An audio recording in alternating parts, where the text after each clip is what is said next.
ইসলামী ছাত্র ফোরাম বাংলাদেশ, আমি এই নামের সঙ্গে আজকে প্রথম পরিচিত হওয়ার সুযোগ লাভ করলাম। মৌলানা সাখাওয়াত হোসেন রাজি সাহেবকে তো অনেক আগে থেকে চিনি, আমাদের মধ্যে পরস্পরের সম্মানজনক সম্পর্ক আছে। আজকের এই অনুষ্ঠানের নাম রাখা আছে দায়ী সম্মেলন। আমার সামনে বসা বেশিরভাগই অনুমান করছি ছাত্র।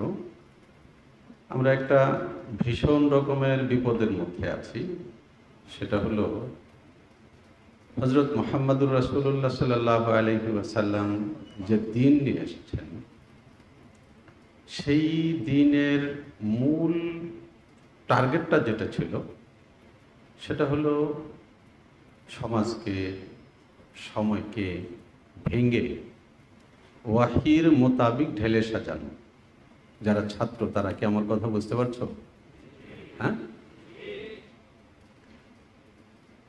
দুনিয়াতে ইসলামের নামে যে সকল ফিতনা তৈরি হয়েছে, সেটা হারুরিয়া হোক, মওদুদিয়া হোক, লামাজহাবিয়া হোক, যেটাই হোক, সমস্ত বাতিল ফিরকা এর শেকড়ে দুটো জিনিস আছে। একটা হলো দ্বীনের অসম্পূর্ণ নাকিস ইলম, আর দ্বিতীয় আরেকটা বিষয় হলো এই নাকিস চিন্তাটাকে কামেল চিন্তা ধরে সে যা বুঝলো এটাকেই পূর্ণাঙ্গ দিন বানিয়ে আর অবশিষ্ট পরিপূর্ণ দিনকে তার তাবে বানিয়ে দেওয়া। দিনকে তাবে বানানোর এই ধরনটা দুই রকমের হয়। যারা আল ফিরাকু দল্লা আল ইসলামিয়ার মধ্যে শামিল, তারা তো দ্বীনের একটা অংশকে মূল বানিয়ে পরিপূর্ণ ইসলামটাকে সেটার তাবে বানায়, যেভাবে আল হুকুমাতুল ইসলামিয়া ইসলামে আছে। কিন্তু তার মাকামটা কি, এটাকে পরিষ্কার না করে নুসুসের আলোকে, সালাফের চিন্তার আলোকে পরিষ্কার না করে এটাকে দিন বানিয়ে তারপর নামাজ, রোজা, হজ, যাকাত যা কিছু আছে সব কিছু তার তাবে বানানো, এটা হলো একটা গুমরাহি। এই গুমরাহির চাইতে মোটামুটি একেবারে মন্দ গুমরাহি এটাও না, যেটা এখনকার সময়ে একেবারে আমাদের দ্বীনি শিক্ষা সহ ইসলামের প্রায় সবটা জায়গার মধ্যে চলছে। সেটা হলো যে এমন হলে তো দুনিয়াতে চলা যাবে না, তাহলে কেমন হলে দুনিয়াতে চলা যাবে? ঠিক যেমন হলে দুনিয়াতে চলা যাবে তেমন করে ইসলামকে উপস্থাপন করা, তেমন করে ইসলামের শিক্ষাটাকে সামনে নিয়ে আসা, ঠিক তেমন করে কালচারটাকে সামনে নিয়ে আসা, এটাকে আমাদের কিতাবের পরিভাষায় বলা হয় আকসে মুস্তাবি। মৌজুকে মাহমুল বানিয়ে দেওয়া, মাহমুলকে মৌজু বানিয়ে দেওয়া, এটা ব্যাপকভাবে চলছে। আমি রাজি সাহেবকে শুকরিয়া জানাচ্ছি, তিনি চিন্তা করছেন যে আমাদের ছাত্ররা যেন শেকড় থেকে গড়ে ওঠে। আমি যেহেতু খালিদ সাইফুল্লাহ সাহেবকে বসিয়ে রেখে জোর করে কথা বলছি, এই জন্য আমার কথা বলতে অসুবিধা হচ্ছে। শুধু মুজমালান এতটুকুন কথা আমাদের তালিবুল ইলমদের সামনে বলবো যে হযরত শাহ ওলিউল্লাহ মুহাদ্দিসে দেহলভী রাহিমাহুল্লাহ তাআলা থেকে শুরু করে একেবারে আমাদের কাছাকাছি সময়ের মধ্যে যারা ইসলামকে আহলুস সুন্নাতি ওয়াল জামাতের উসুলের আলোকে ব্যাখ্যা করেছেন, মুফতি সাইদ আহমদ পালনপুরি রাহিমাহুল্লাহ তাআলা পর্যন্ত, মৌলানা তাকি উসমানীর মধ্যে আছেন, খালিদ সাইফুল্লাহ রহমানিয়ার মধ্যে আছেন, মুফতি আমিনী সাহেবের নাম এখানে বারবার এসছে। এই জায়গাটা ঠিক আমি বলতে চাচ্ছিলাম না, আবার আমিও বলে ফেললাম যে মুফতি আমিনী সাহেবকে ঠিক যেভাবে ধারণ করা হয়, আমার মনে হয় এটা আমিনী সাহেবের প্রতি একটা জুলুম।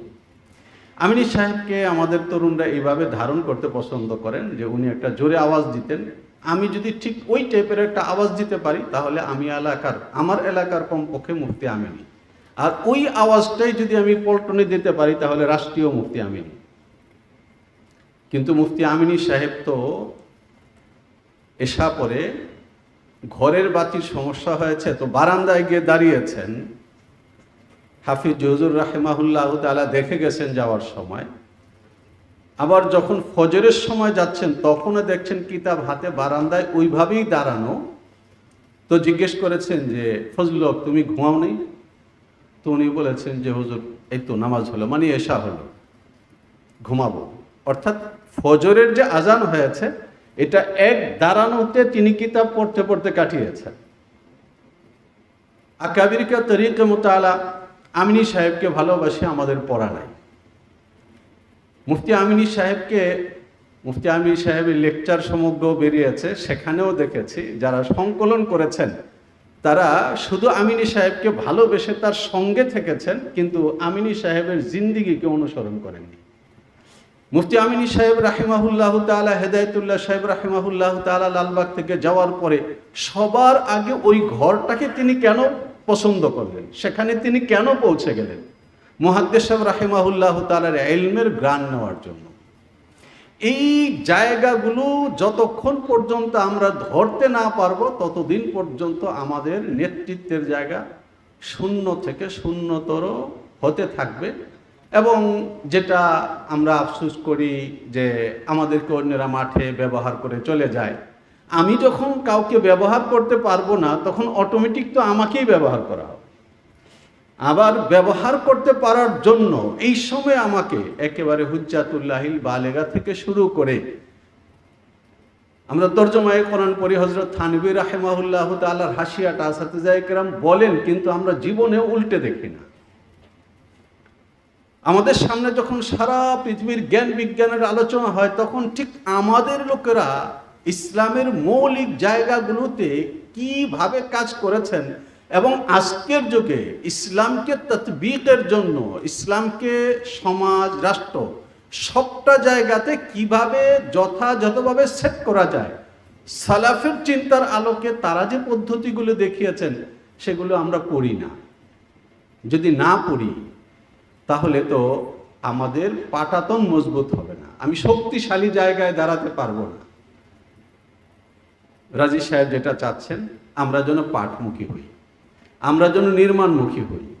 কথা শেষ করছি ছোট্ট একটা অসুন্দর কথা দিয়ে, সেটা হলো এই বাংলাদেশ সহ পৃথিবীর বড় বড় দেশকে হাজার হাজার মানুষ শাসন করে না, নির্বাচনটাকেও হাজার হাজার মানুষ পরিচালনা করেনি, কয়েকজন মানুষ এই দেশ শাসন করে। যদি রাজি সাহেবের এই মেহনতের ভেতর দিয়ে 10-20 জন ছেলে উঠে আসে তাহলে ওনার জীবন সার্থক মনে করব। সেই 10-20 জন ছেলে কে হবে আমরা জানি না, যারা কর্মসূচিকে ধারণ করবে তারা হবে। আপনারা লক্ষ্য করছেন খোলাফায়ে রাশিদিনের পর কমপ্লিট ইসলামকে বুকে নিয়ে দাঁড়িয়ে গেছে একটা দেশ, আছে না? আছে, এখন আছে। তাদের আওয়াজ শুনি আমরা, আবার বলে জি, সবটাই জি বলা যাবে না, কেন আমরা তাদের আওয়াজ শুনি না, তাদের কাজ দেখি। এটাই জায়গা। যদি আমরা নির্মাণের জায়গাতে আসি তাহলে বাংলাদেশ অনেক ভালো, এখানকার মানুষ অনেক ভালো, তারা ভালোকে অনেক ভালোভাবে গ্রহণ করে। বেদনার বিষয় হলো আমরাই দিতে পারি না।